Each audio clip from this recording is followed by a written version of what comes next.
When Columbus Day was established, few Italian Americans would have realized that Columbus was a bad guy, and that his actions directly caused the murder, rape, and enslavement of countless indigenous people. Many people did not think about the fact that Columbus could not have discovered places that were already inhabited by millions of human beings. But now we all know better. We can't pretend we don't. Our families came here as immigrants, ultimately causing Native Americans to be thrown off their lands and killed, whether we meant for that to happen or not.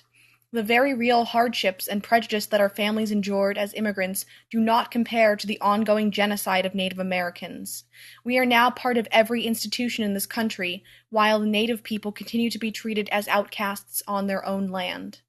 In the past, Italian immigrants largely understood that they needed to be in solidarity with others, whether it was the heroic women who led sweatshop strikes or Sacco and Vanzetti.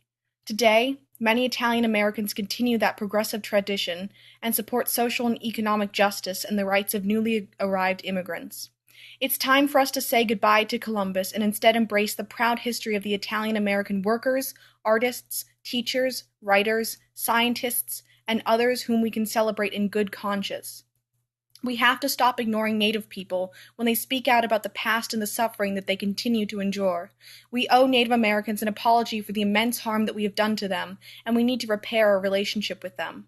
A first step in doing that is to honor their request that we commemorate Indigenous Peoples Day on the second Monday in October.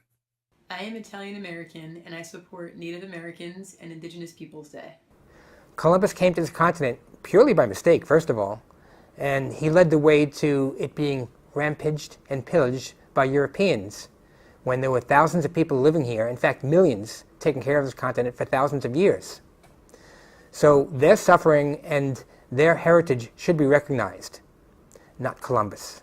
Some Italian Americans say that you can't judge a 15th century man by 21st century standards, but I have news for you. Genocide has always been a crime. 3 of my 4 grandparents were Italian. They came to the United States in between 1900 and 1915. They knew how important it was to have a day that represented the pride of the Italian people, Italian Americans. In fact, my father's father was nearly lynched by the Ku Klux Klan, partly because he was Italian and partly because he was a labor organizer. But we didn't want, and none of us would have wanted, to have a day that was a slap in the face to the indigenous people of this continent. So I'd say that it is really important for Italian Americans today to reconsider using a Columbus Day, a day that insults the native people, the indigenous people of this continent, as a day to honor Italians. We can find somebody better than Columbus to represent us. Support Indigenous Peoples Day in October. We don't need Columbus Day to celebrate our culture. Our country still exists, our language still exists. Whereas for Indigenous people, many of their languages and beautiful cultures have been destroyed and their territories drastically reduced. Native Americans have been fighting for this for years. It's about time that Italian Americans listen to them and support them.